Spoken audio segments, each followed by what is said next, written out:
Gazette du Togo, une vision sur l'actualité togolaise et sur le monde.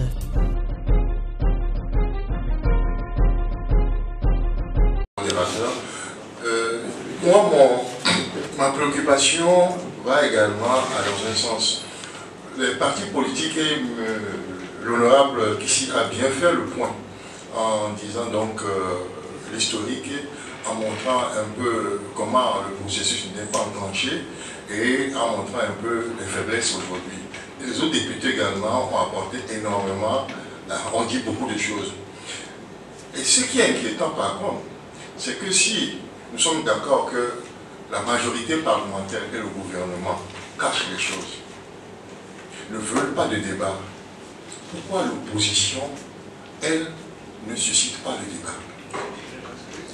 Le problème est très simple. Quand on écoute les honorables députés parler, le docteur Kantardi dit tonne 1, tonne 2. L'honorable Olo dit Tchaoudo 1, Tchaoudo 2. Monsieur Pedro, le vice-président de la CENI, met les pieds dans le plat et précise. Il n'a pas dit Anéro 1, lac 1, lac 2, il a dit enfant, Anéro, à cause d'enfant, des choses. Ce qui, effectivement, confirme des informations ou des rumeurs que d'autres aussi en ont. Pourquoi l'opposition, étant au courant d'un certain nombre d'informations, ne fuit pas pour provoquer un débat national? Et je reviens à la question de M. Atlanti. M. Atlanti a dit, dans un premier, pourquoi on n'a pas élargi ça? Je crois que la démarche de l'UST est tout à fait dans les normes. Elle commence d'abord par ceux qui initient éventuellement les lois ou ceux qui proposent les lois. Ils ont commencé avec le gouvernement. On a commencé avec le gouvernement. Le gouvernement a donné son point de vue. On vient vers, maintenant, ceux qui font la loi. Est-ce que c'est bien cela? Ce n'est qu'à partir des informations fiables que la société civile peut commencer à faire son travail. Si elle commence son travail à la base ou élargie, je crois que le débat est faussé. Donc, le vrai problème, c'est que tout se passe comme tout le monde maintient l'opacité et qu'à la limite, je dis bien à la limite, cette opacité n'arrange que les partis, mais pas la société civile, ou autrement dit pas les populations.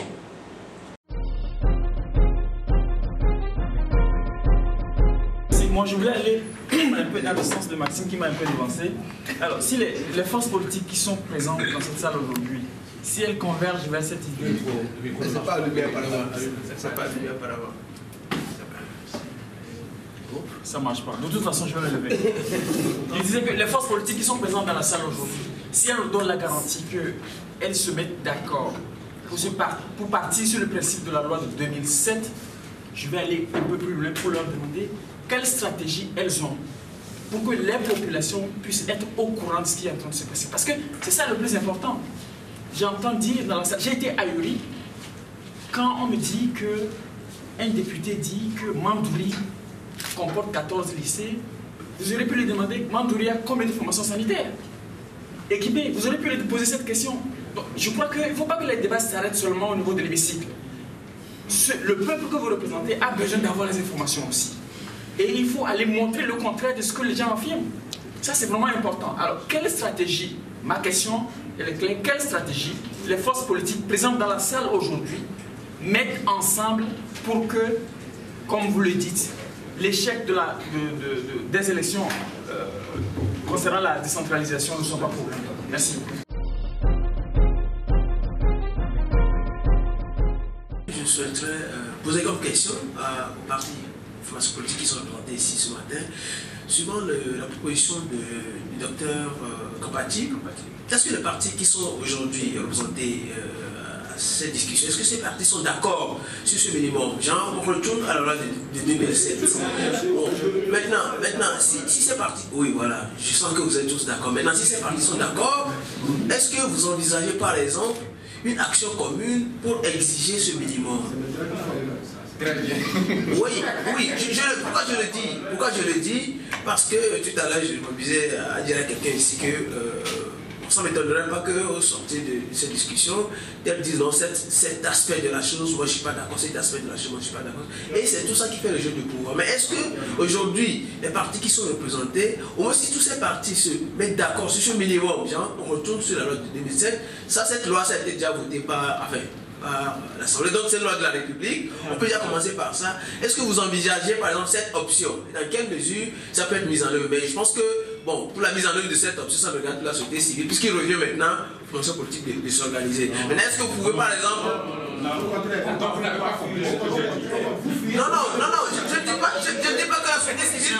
S'il vous plaît, je vais juste terminer, encore 30 secondes. Non, je ne dis pas que la société civile restera à l'écart. Je veux dire au moins sur cet aspect de la chose, qu'on dise que les partis, un certain nombre de partis sont d'accord sur tel minimum, et ça va même faciliter l'accompagnement de la société civile. Ça, c'est ma vision des choses. Maintenant, est-ce que vous engagez par exemple, au moins les partis qui sont là, est-ce que vous engagez Maxime?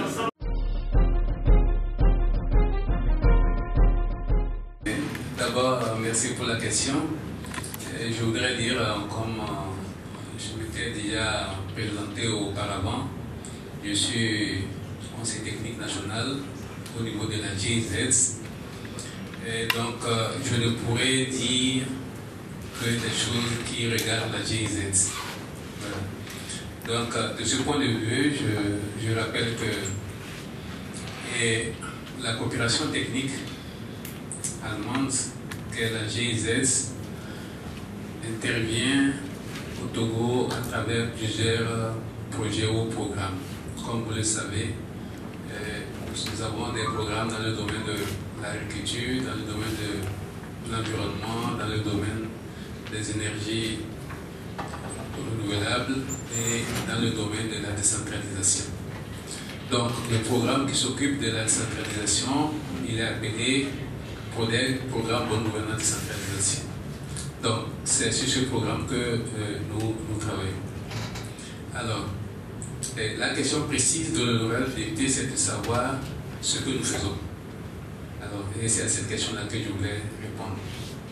Alors, qu'est-ce que nous faisons? Comme vous savez, comment fonctionne la coopération. Et avant de démarrer un programme de coopération, il y a ce qu'on appelle les négociations intergouvernementales, c'est-à-dire les deux gouvernements échangent et le gouvernement, dans notre cas du Togo, présente des priorités sur lesquelles il souhaiterait être accompagné.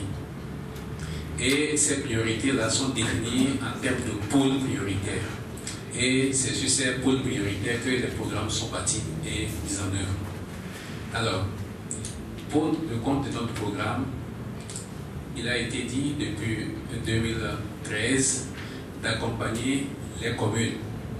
Et il a été identifié 3 communes, à savoir la commune de Sokolé, la commune de Thibié et la commune de Palimé. Alors, la base d'intervention, c'est la loi de 2007.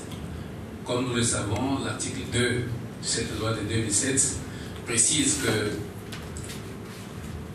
le territoire togolais est subdivisé en collectivités territoriales dotées de personnalité morale et d'autonomie financière. Et ensuite, il est défini, comme un honorable venait de le dire, les domaines de compétences à transférer aux collectivités qui sont au nombre de 9. Donc, alors, dans un cadre normal, c'est-à-dire qu'il y ait des conseils élus ou des délégations spéciales, il y a des compétences régaliennes que les collectivités doivent mettre en œuvre. Voilà. Donc, nous, notre travail consiste à préparer les collectivités en vue de la mise en œuvre effective de la décentralisation.